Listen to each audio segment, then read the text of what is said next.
the called and the chosen. That is the topic for this session.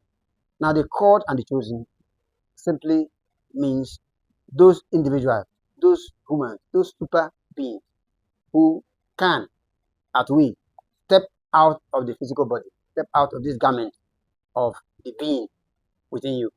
So those who can do it or who have done it, those who have done it at all, unconsciously, rather it just happened accidentally. Like the books talk about near-death experience. Those books about individuals who leave their physical body and then return to it again. They refer to it as near-death experience.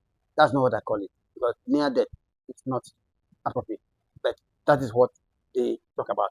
Now, those who leave their physical body unconsciously and know that they have left the physical body. It's not dreaming.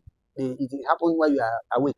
Something happened and then you leave your physical body and later return to it. Maybe there was an accident or something, you are sick or whatever, and then you just jump out of your physical body suddenly and then later return to it. Those people I call them the called, because the called are people who they don't know how to get out of the physical body again. They don't know how to manage it. But they have most of them who had it are not even able to explain it to mention it to anybody because it's so difficult to talk about an experience you don't know. And when you have that experience, see that a lot has happened to you. So you may be forced to get more and more silent, more and more quiet. So you don't talk about it because even if you talk about it, people will mock at you. People who don't know anything about it will mock at you. For Nigerians and members of the world community, members of the human race, they find it so difficult, so easy to mock at people who know better than them. They find it so easy to make the mock. Mockery is a cost.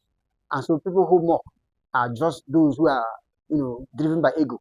They just mock every time they mock what they don't know and they don't know anything because to get into the divine, into the inner, it's not a thing that is available to everybody. So when you talk about it, especially because it is usually ineffable and to describe it is usually difficult. So when you try to speak about it, they say, what are you talking about? This is that. Meanwhile, there is fear.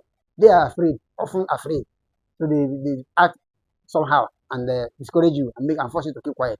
I went through that. But the truth is that those who are called are people who just leave their body and come back quiet. Maybe after hours, after days, and all that. You just return to the physical body again and calmly go into it and begin to function again. But while they are outside the physical body is there. It doesn't get up, it doesn't move around. And people may be bothering themselves and struggling to get you back. Maybe you are in a coma and all that, but you don't get up. But once the physical body gets back into it fully, once the divine being inside, I mean, gets back into the physical body, to the material body, it gets up again and start functioning. More often than not, relieved. More often than not, healed and cured.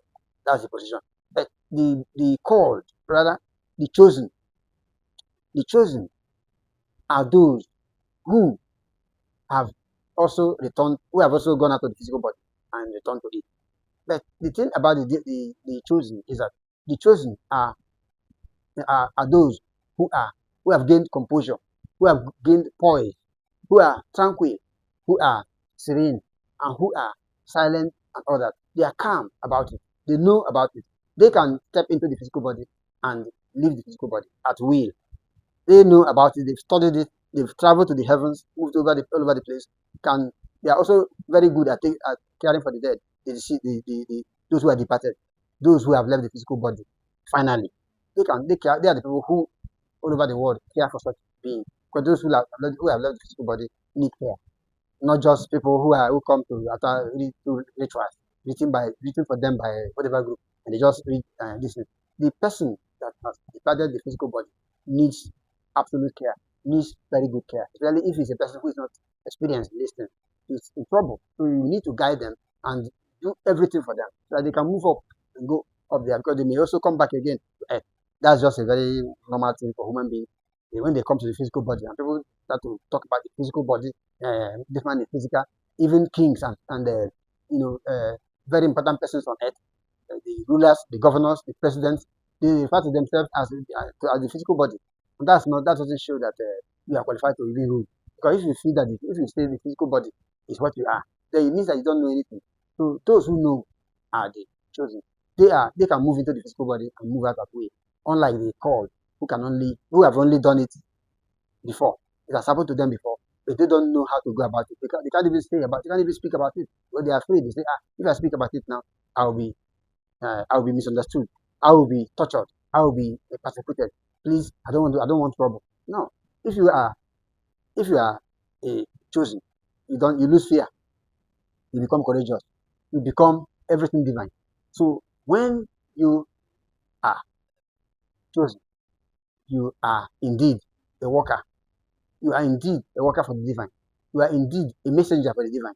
You are indeed a super son of God. You are indeed the controller and ruler of the other world or the great beyond, and also of this world, the human life on earth. So human life on earth is a state away from post-human life on earth and pre-human life on earth, or rather, a state away from pre-human life on earth and post-human life on earth. It shouldn't be so.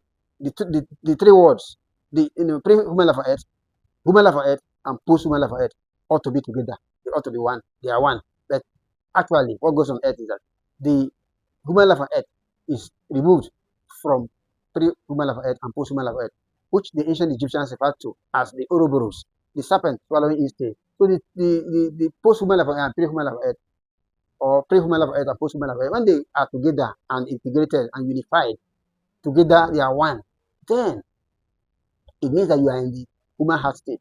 It means you are in the super civilization of the human heart, of the super universe above, where everything is one, everything is known, where the galaxy is contracted, where the universe is contracted. It can expand, it can also be contracted by you, so that you can know and study everything and get to know it. So there is that knowing which is all knowing and which makes everything one. This is what I mean by the called and the chosen. Thank you very much.